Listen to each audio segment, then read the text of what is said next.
¿Qué tal? ¿Cómo están? Me da mucho gusto saludarlos. 5:30 del lunes. Esperamos que este sea un muy buen horario para poder hacer este Instagram Live. La intención es poder reunirnos y ya que ustedes están en su casa y yo también, poder tener y compartir estos espacios sí de arte, sí de cultura, pero también de humanidad. Y bueno, va a quedar obviamente toda la conversación del día de hoy sobre las sufragistas y sobre el análisis de la película de las sufragistas. Igual lo vamos a subir a YouTube y vamos a tratar de que lo tengan ustedes disponible. Sé que se empiezan a conectar y la pregunta, me está ayudando Ana Pau. Obviamente ni nos besamos ni nos saludamos y pasamos todo tipo de filtros higiénicos. Si quieren hacer preguntas, igualmente yo les voy a ir haciendo algunas preguntas. La intención es poder hablar de la película Las Sufragistas y al mismo tiempo hacer como un contexto, porque curiosamente, y hasta lo vimos en un meme, ¿no? Que decía, de los mismos productores de Un Día Sin Mujeres, les presentamos 30 días con hijos. Es decir, pasa el 8 de marzo con el movimiento en la calle de todas nosotras mexicanas y mundial, pero me voy a referir particularmente de nosotros. Y después viene el 9, ese día donde se sintió en el mismo pecho la sensación de no estar fuera, el aislamiento y al mismo tiempo la solidaridad. Sin embargo, viene toda la contingencia también del coronavirus y la atención de México y el mundo se va hacia el coronavirus y de alguna forma también nosotros sentimos que nos faltaba como un cierre, como un entendimiento de el feminismo y de lo que realmente tiene también este peso y este valor del día 8 y día 9. Como ustedes saben, siempre mis diálogos y mis comunicaciones tienen que ver con hombres y con mujeres. Hablo más de las mujeres porque es lo que mejor conozco, porque es lo que yo soy. Y también en todos estos procesos de llegar a una equidad y de logros a nivel legal y a nivel íntimo, pues obviamente es esta descripción enfocada a las mujeres, al poder que ya nos pertenece y también como a esta parte de recuperar nuestro propio valor. Pero yo sí soy de la postura de la mano de los hombres, o sea, realmente creo que es el momento de hacerlo juntos. Entonces, la intención de poder ver Las Sufragistas es ver una gran película. No sé cuántos de ustedes ya la habían visto, y no sé si por ahí contestan y Ana Pau me irá ayudando. ¿Cuántos ya la habían visto? Y nos sorprendería, pero pocos.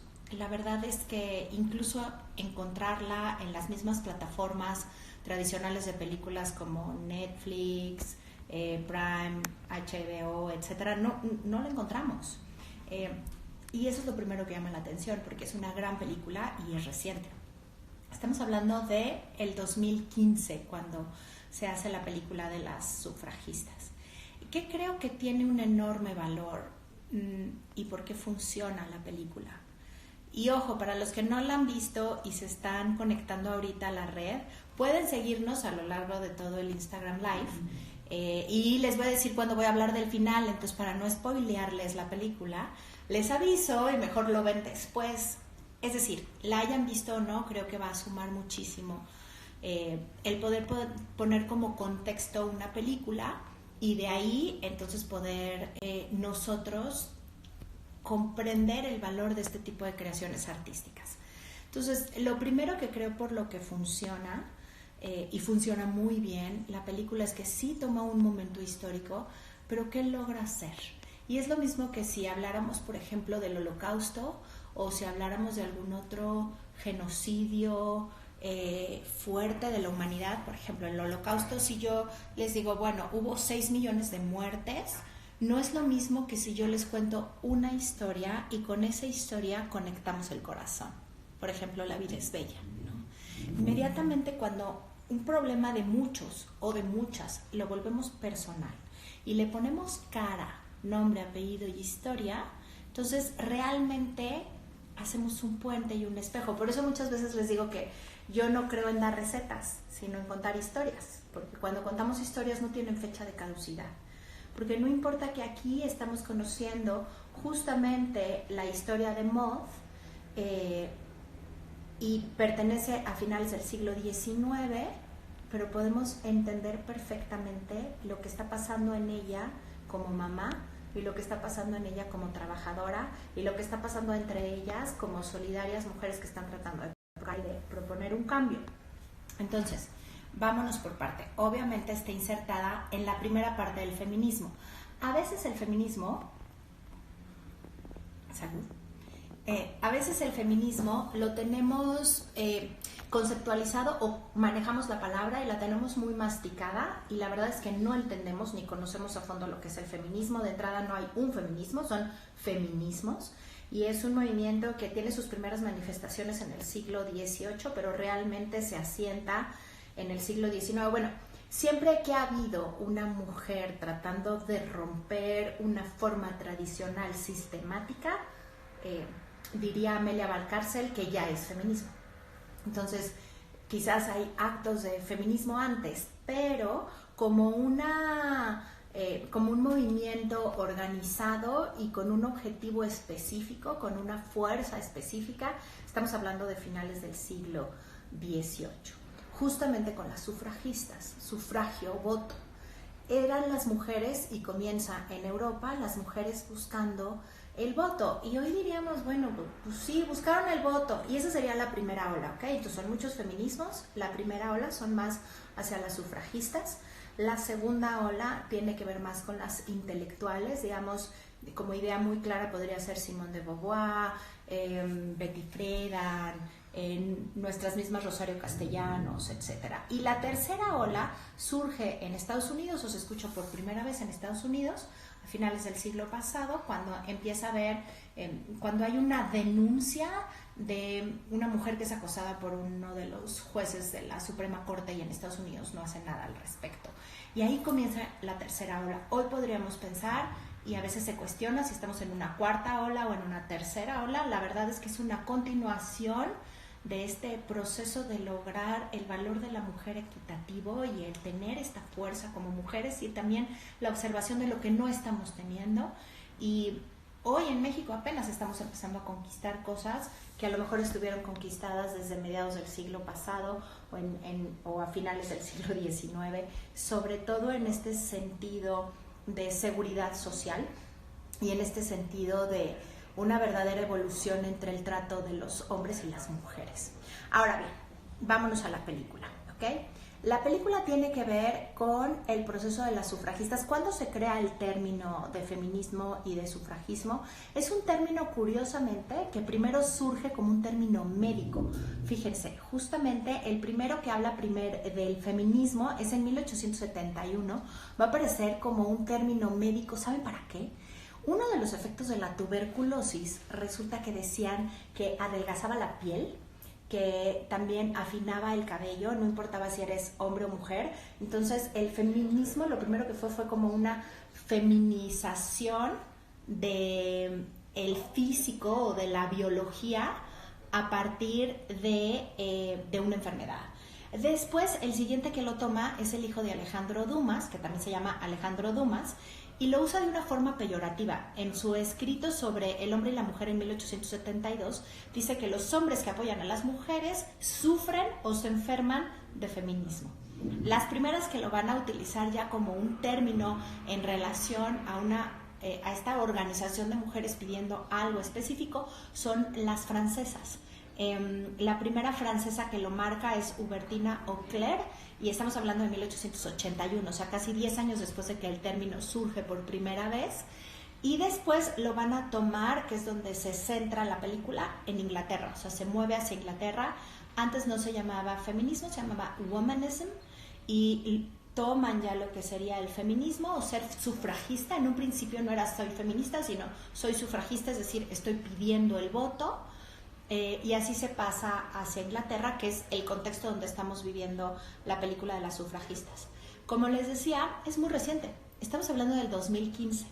Algo interesante es que todas son mujeres. La productora, la directora, justamente la directora es Sarah Gabron y la guionista es Abby Morgan. Tal parece que sí, para este impulso femenino en este momento, y a la hora de hacer la película fue justamente entre mujeres lograrlo. Y parte de esta solidaridad y de estos círculos de mujeres que se pasan hoy también a la labor común y al trabajo de cada quien, pues lo vemos reflejado en la película. Aunque no voy a dejar de mencionar, ahorita que estaba hablando de feminismo, la primera vez que se utiliza el término feminismo en España, o sea, la primera vez que se escucha en español, es de un hombre, que creo que es muy importante también darles el valor y comprender lo que los hombres también han hecho, ¿no? Se llama Miguel Romera Navarro y lo utiliza en 1901 y luego en 1910 para refutar una tesis de un médico alemán que se llama Moebius, donde él hablaba de la inferioridad mental de la mujer. Y parte de lo que está haciendo este médico es decir que si las mujeres continuaban con este proceso de masculinización, lo que iba a provocar es que hubiera una extinción de la raza humana. Y el que refuta a Moebius y habla por primera vez de la palabra feminismo es justamente un hombre que es Miguel Romera Navarro. Entonces seamos justas con lo que decimos. ¿Cómo vamos? Ya queremos hablar de la película, ¿verdad? Un poco, pero creo que el contexto a todos siempre nos ayuda. Son guionistas, son mujeres, también directora. Tenemos un papel muy especial de Meryl Streep. Este tipo de papeles en el cine se conocen como cameo, porque quienes ya vieron la película se dieron cuenta que sale en una o dos escenas máximo. De hecho, creo que se habla mucho de ella, pero aparece solamente 2 veces. Sin embargo, es el personaje principal que está organizando el movimiento de las mujeres en Inglaterra.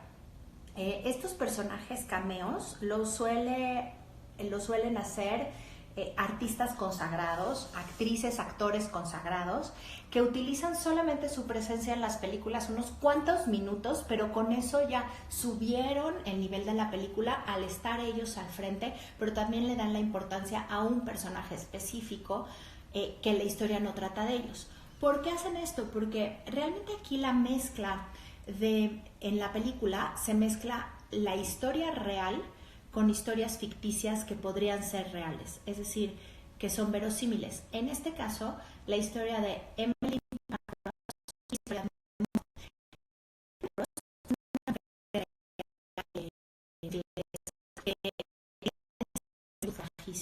que mueve a todas estas mujeres, es la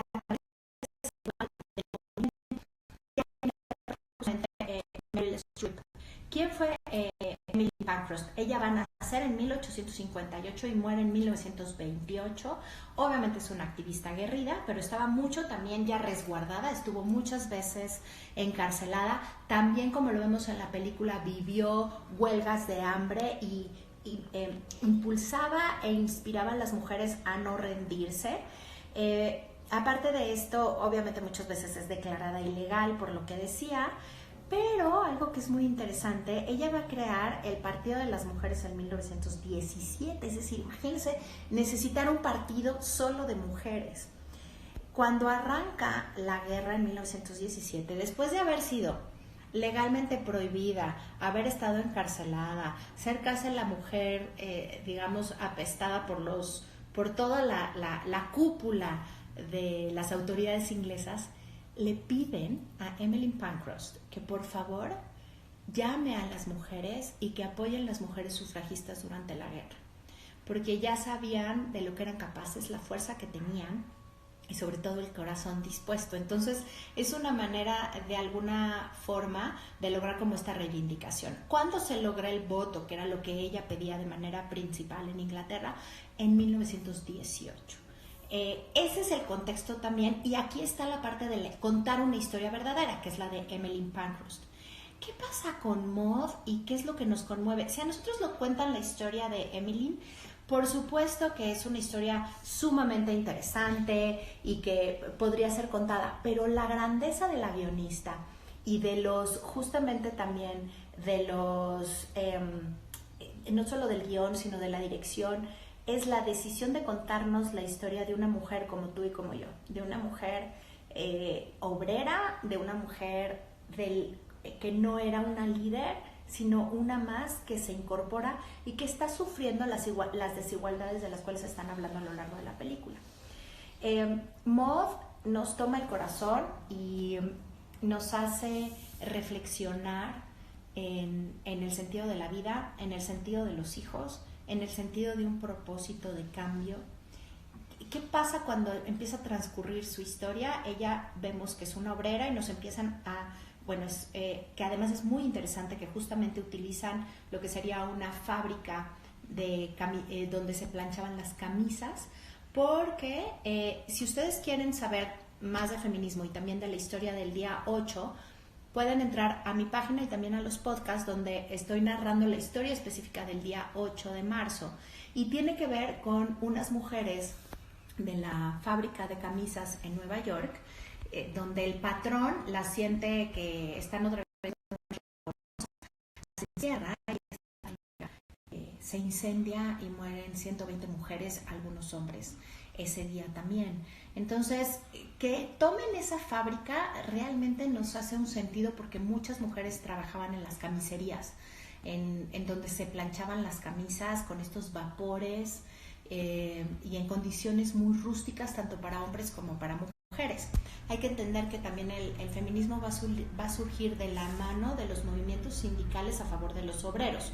No solamente es para las mujeres, sino hay injusticias sociales para los trabajadores en todos los ámbitos, y una de las respuestas más poderosas es la de las mujeres, porque si los hombres la pasaban mal dentro de ser obreros y las fábricas, las mujeres también, pero ganaban menos y a veces trabajaban mucho más. Entonces nos dibujan el corazón de esta mujer que tiene un hijo al cual ama profundamente, que tiene un marido con el que no está mal, tienen una relación y una comunicación buena, los dos trabajan en la misma fábrica o trabajan en el mismo lugar. Y es interesante cómo se nos empiezan a plantear los hombres, porque Maud le merece obediencia por ser su esposa, y así nos los hace ver en varias ocasiones su esposo, que no es un mal hombre, y creo que eso es algo muy importante también tocado en la película, porque Sonny Watts, que es el papá del hijo de Maud y su esposo, no es un mal hombre. Él de hecho quiere y ama a Maud, pero no puede comprender que ella se una a un movimiento que la pone en riesgo y que además los avergüenza socialmente.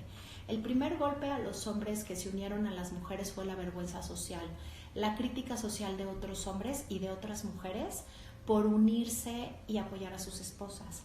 Y Sonny Watts personifica a este hombre bueno, pero que no puede con el cambio. No puede con que Maud vaya, con que ser burla, con ser crítica.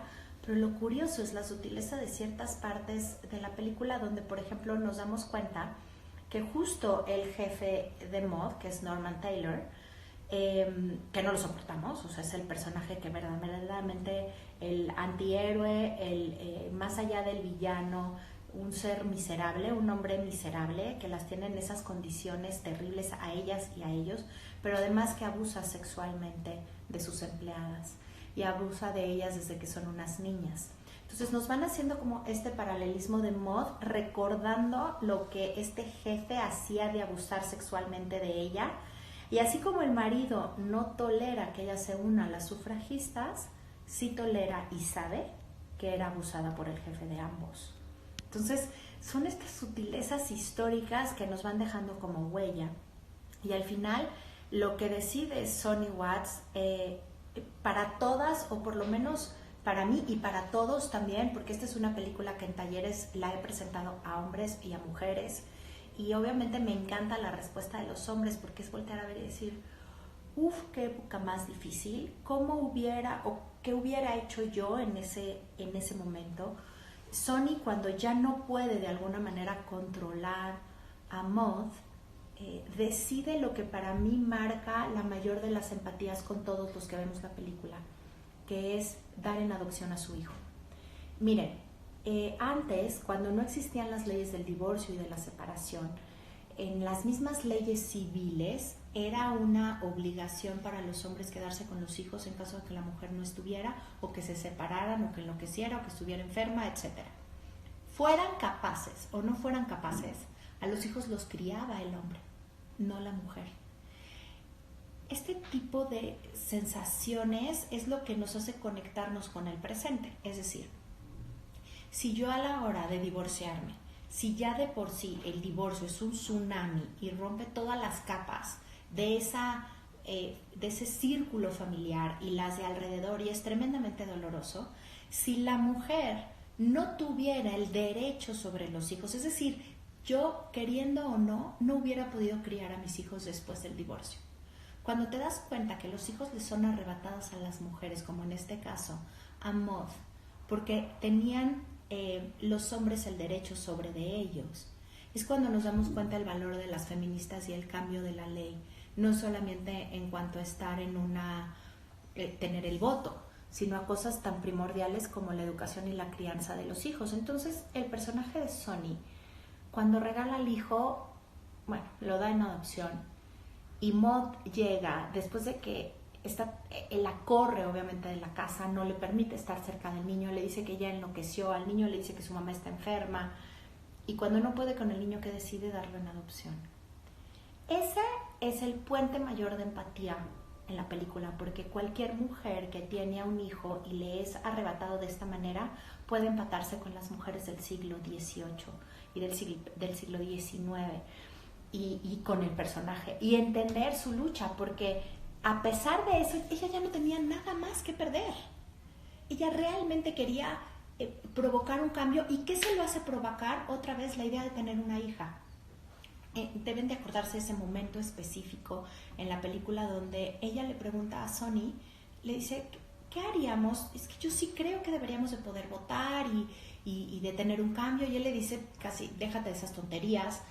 Le dice, pero si tuviéramos una hija, ¿cómo se llamaría? Y entonces él le responde, si mal no me acuerdo, Elizabeth, como mi madre. ¿Y a qué se dedicaría? Y él se voltea y le dice, pues obvio a lo mismo que tú. El hecho de pensar que su hija iba a heredar la misma circunstancia que ella es lo que dice, no puedo más. Y a veces ahí es donde nos preguntamos, ¿por qué aguantamos algo para nosotras que no queremos para nuestras hijas o nuestros hijos?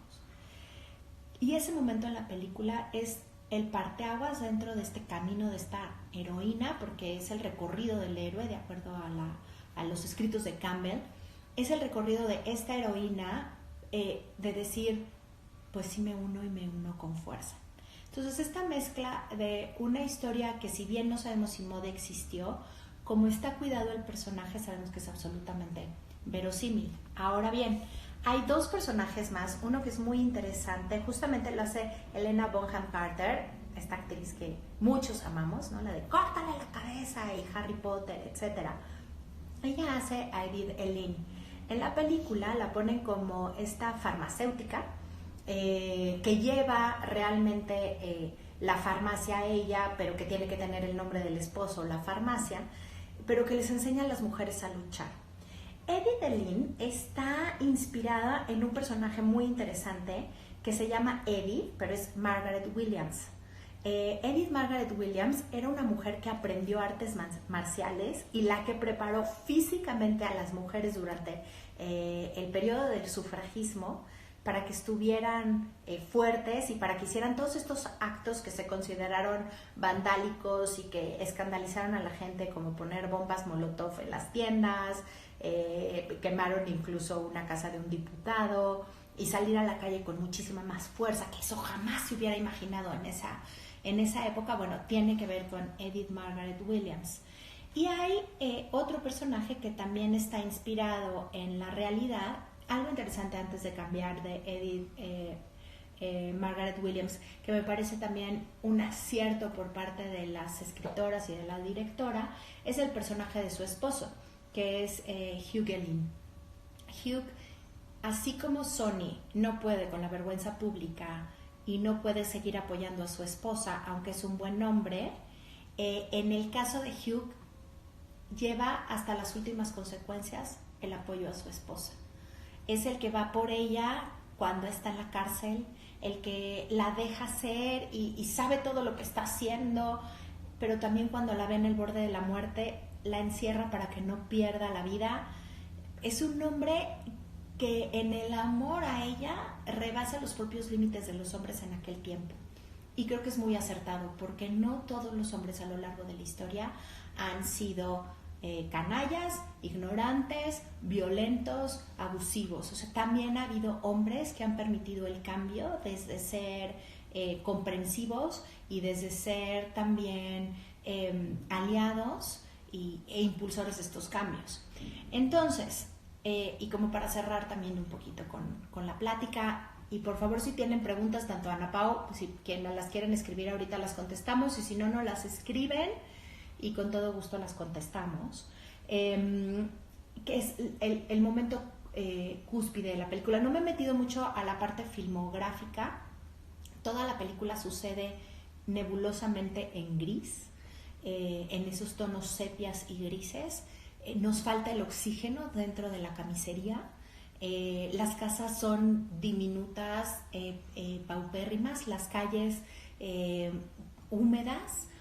Todo el tiempo, toda la filmografía te lleva a una opresión, y eso es enorme y grandioso por parte de tanto de quien lleva la fotografía como la dirección, porque deciden dar a las películas la sensación de lo que ellas viven.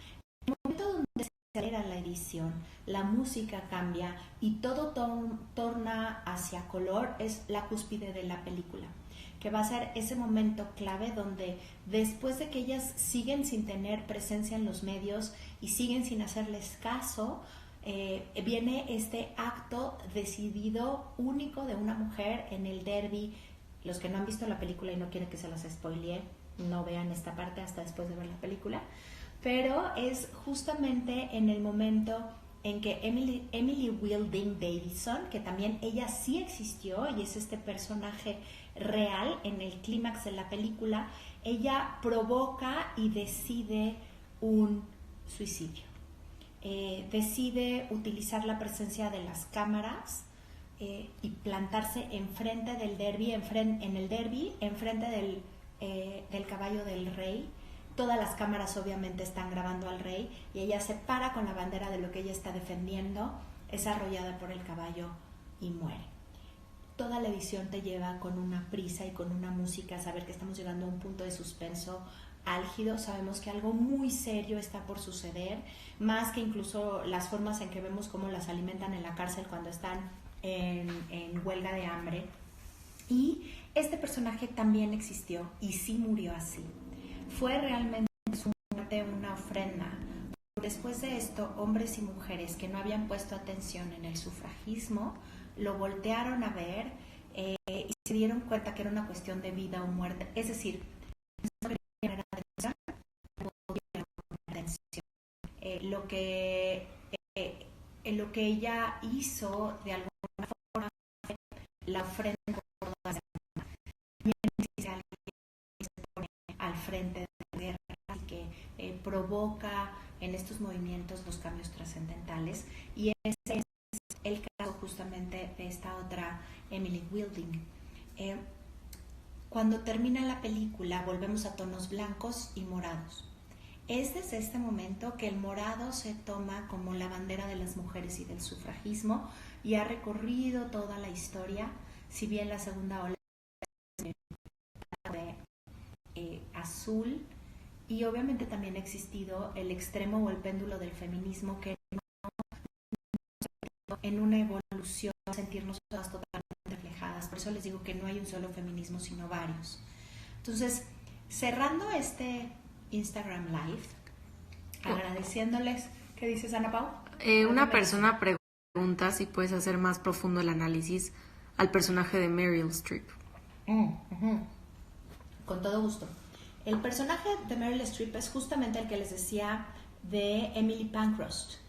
¿Qué hace Meryl Streep? Si se fijan, lleva a su cargo dos cuestiones. Por un lado, el mensaje público, cuando están todas las mujeres y ella va a salir por un balcón donde les dice no se rindan y estamos por conseguir el voto. Es decir, es la líder y todas las demás es como la abeja reina y todas las demás las abejas obreras. Que esto en las revoluciones y en todos los movimientos también fuertes independentistas, por ejemplo, los intelectuales son los que empiezan los movimientos y después viene la fuerza de campesinos, obreras, obreros, fuerte para provocar el cambio también desde abajo. Es como si se manejara como en una flecha. Y en el caso de Emily Pankhurst, en la película que interpreta Meryl Streep, hace sí ese llamado público, después es resguardada y se sabe poco de ella, aunque todas la leen y es admirable. De hecho, el policía, que es otro personaje masculino interesante a analizar, le dice, ¿tú crees que le importas? No le importas, te está usando, no sabes. Pero ese es el otro momento de la película donde aparece justamente Meryl Streep, es un contacto personal, donde se acerca Maud, está por subirse a la carreta escondida, se acerca Maud y le dice, no te rindas, todas nos necesitamos. Más o menos es lo que dice su diálogo. Entonces fíjense la inteligencia del guión, no las ponen como la líder, pero también nos la ponen como la líder humana que está en contacto con estas mismas mujeres. Eso es lo que se llama un cameo. De toda la película, o sea, de los, no sé, que dura como hora y media, que dura la película, solamente sale en 2 escenas. A lo mejor sumas 7 minutos en total de su presencia, pero es la primera en hacerlo. Algo que es muy interesante es que las sufragistas surgen en el 2015, antes del movimiento de Me Too. El Me Too comienza fuerte en el 2017, pero en el 2014 Meryl Streep hace un pronunciamiento público. Era la mujer que más Óscares ha recibido, y ya los había recibido para ese 2015. Y ella hace un pronunciamiento porque por algún motivo se le transparentan los sueldos a los actores primarios, al primer actor y primera actriz, y resulta que ella ganaba menos y a veces la mitad que un primer actor, aún siendo la mujer con más Óscares. Incluso creo que y esto sería un dato a checar, pero entre hombres y mujeres nadie ha ganado más Óscares actuando que Meryl Streep, y ella lo denuncia. Entonces era vital su presencia en esta película, porque era esta misma mujer y ella lo denuncia desde el 2014. Entonces ha tenido una postura activa, integrativa de los hombres, pero también denunciante, diciendo esto sí está sucediendo. Y 2 años después de la película empieza el movimiento de Me Too, y ahora, como vimos la película de Escándalo, también como denunciando toda esta parte actualizada, mientras esta película está basada en los hechos de finales del siglo XIX. Entonces, qué importante el manejo de una historia para conectar con el presente, porque pensamos que no tenemos nada que ver o con esa líder o con esa mujer que está dispuesta a sacrificarse, o la que está dispuesta a aprender artes marciales para compartirlo con otras, y la que está dispuesta desde un no puedo más a provocar un cambio. Entonces, me parece importante conocerlo a nivel de historia, saber que no es nada más algo presente que lo estamos haciendo, sino que hubieron estas mujeres que dieron su vida, su voz, para provocar lo que hoy tenemos también el privilegio de vivir, porque es totalmente diferente. Ellas vivían. Sin embargo, todavía sabemos que hay mucho por hacer y tomar posturas para lograr justamente esta evolución. No sé si hay alguna otra pregunta y si quedó bien contestada la de Meryl Streep. Más bien piden que se repitan mucho estas dinámicas. Pues con todo gusto. De hecho, ya tengo la siguiente película. Se me estaba ocurriendo que justamente podríamos dar como una semana, porque yo no sé ustedes, pero yo estoy trabajando, aunque esto también es trabajo y lo amo. Pero bueno, creo que la combinación de poder estar en familia y también de poder trabajar y de tener espacios personales va a ser el reto de estos días. De hecho, hoy en la mañana les compartimos una yoga para elevar el sistema inmune que hace Elena Malova, y también Chopra inició 21 días de meditación gratuita y lo subimos al Instagram. Lo vamos a subir mañana, el de Chopra, porque son 21 días gratis que te llevan a... de hecho, me gustó mucho el título, lo hace con Oprah Winfrey, y son meditaciones que te hablan, creo que son como 7 minutos, te guían, y después con música y un mantra, pero es sobre la esperanza, o sea, es la esperanza en momentos confusos. Entonces, a lo que iba con esto es, el reto va a ser lograr mantenernos como individuos, tener una parte como individuales, autónomos, darnos espacios personales, poder tener el diálogo entre nosotros, de decir, ok, todos vamos a trabajar en casa, necesito este espacio de silencio cuánto tiempo le voy a dedicar al trabajo y a qué hora voy a cerrar la cortina aunque esté dentro de la casa y podría seguirme, qué tipo de dinámicas voy a hacer, como les decía, las lecturas que se pueden hacer en familia, los juegos también, dedicarle un tiempo a los juegos, al diálogo, a la plática, a cocinar y un tiempo también personal. Entonces, lo que se nos ocurrió es para el próximo lunes, que vamos a ver si 5:30 o 6:30, dependiendo dónde sentimos que sea, y también ustedes díganos qué prefieren, si 5:30 o 6:30, aunque se queda todo el día. Pero ahora quiero hablar de Beethoven. ¿Qué les parece que vemos Beethoven in Love? Ha habido muchas películas acerca de Beethoven, pero ¿por qué me gustaría que analizáramos esta la próxima semana? Porque podemos hablar del romanticismo. De pronto pensamos en el romanticismo y creemos que es nada más el hombre que sale con sus flores y que nos quiere conquistar. Y los románticos la pasaban muy mal. De hecho, los románticos surgen después de una época tipo lo que en este momento estamos viviendo, ¿no? Surgen como por un contraste después del racionalismo, donde se había pensado que la razón iba a lograrlo todo y se dan cuenta que la razón crea monstruos. Por eso se escribe Frankenstein. Y también surge como todo este movimiento en contra de la ilustración a partir de los románticos, que es donde el sentimiento es lo que vale. Beethoven es el gran romántico y la película está manejada, vaya, desde los paisajes, podemos hacer un paralelismo entre los paisajes, los cuadros románticos, lo que está escrito, cómo se está manejando, y al mismo tiempo conocer la vida de Beethoven, escuchar su música.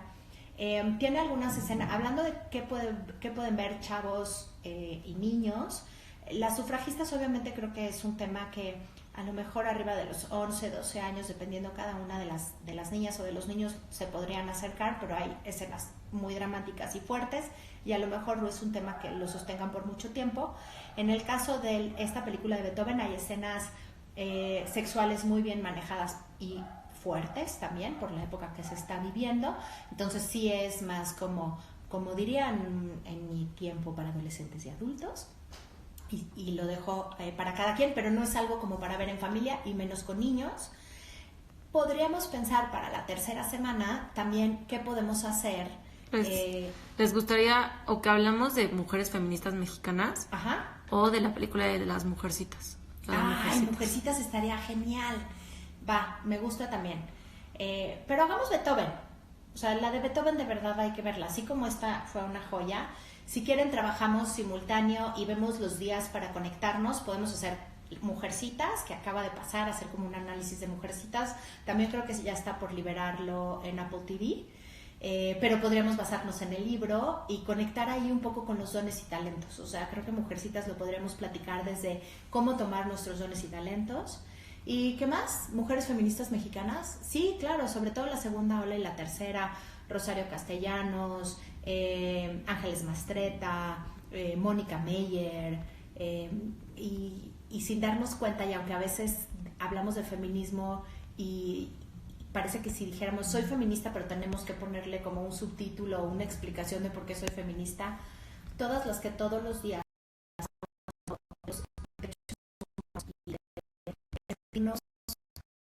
y que podemos ser nuestra mejor versión, que tenemos la oportunidad para hacerla, ya es un acto de feminismo. Así que sí, nos podemos concentrar. También podríamos hablar de la película de Rosario Castellanos, por ejemplo, que salió hace poco, y creo que el manejo es muy ágil para estos.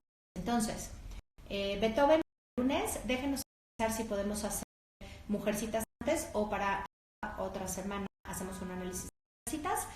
Vemos Rosario Castellanos, estaría genial. ¿Y qué más?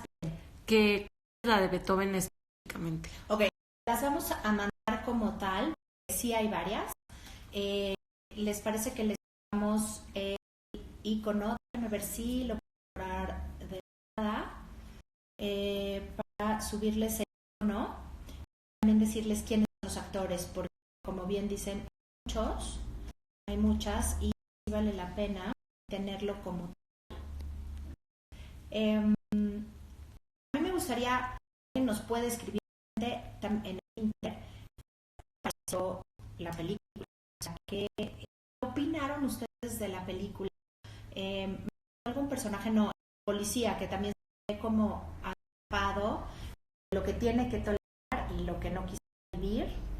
Creo que también es como importante y al final se da cuenta que realmente no puede hacer nada y que es justo lo que están proponiendo. Ok, ya estoy entrando. Estoy casi segura que esta Beethoven, igual les vamos a dar el link, pero esta sí está en Netflix. Y ahora digo exactamente cuál es.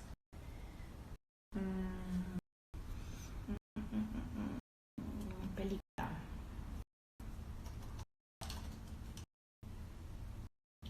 Ok, la como tal se llama Immortal Love. Ay, a ver, se la llamo, sí. Espérenme. La abrimos aquí. Bueno, tú me dices si se ve claramente. Creo que está por luz. Acercar a Ana Pau. Es esa. Ok. Immortal Beloved es con Gary Oldman. Ya pueden tener como una referencia más. Es una película, si me acuerdo, también es reciente, debe ser también como del 2015. Les voy a mandar, está, me parece que en Amazon Prime. Les vamos a mandar igual por todas las redes a lo largo de la semana. Les mandamos indicaciones de dónde está la película, que tengan un poquito más de tiempo, porque esta la mandamos un poco antes. Yo creo que un acto bueno en este tiempo también es recomendar las cosas que nos dejen este sentido de aprendizaje. Recuerden Las sufragistas, vale la pena darle a estas actuaciones increíbles y este guión bien logrado del 2015. Y después pueden revisar el YouTube, que lo hayamos subido, les avisamos para que lo puedan ver. Y créanme que estamos trabajando en este tiempo para reinventar ese mismo reto de cómo vamos a combinar todo. Estamos preparando, tratando de tener cursos en línea. Todos esos cursos me dicen, Elisa, no puedo ir a México, ¿cuándo los haces? Estamos viendo, pero tratando de levantar esos cursos en línea, incluso con el Olmedo, con el Castillo de Chapultepec, Grecia Puerta Cerrada, logramos hacer las visitas virtuales. Sabemos que es un momento de poner nuestros talentos al servicio y para mí va a ser pues un privilegio acercar más a ustedes. Bendita tecnología, qué bueno que existe. Y si no nos podemos estar cerquita y ver en este momento, pues por lo menos poder tener estas interacciones de todo corazón y agradecer a todo mi equipo que está trabajando al 200% de sus casas, a Ana Pau que vino para ayudar hoy a levantar el Instagram Live, a mis hijos, a todo que cooperan para poder hacer todas estas producciones. Me siento muy privilegiada de poderlo hacer. Gracias por unirse a la dinámica. En la próxima también preparen preguntas, traigamos como tratarlo de hacer también interactivo y yo puedo escuchar. Por lo tanto, les dejo un abrazo sin virus y mi corazón y gracias por permitirme compartir arte con placer y cultura con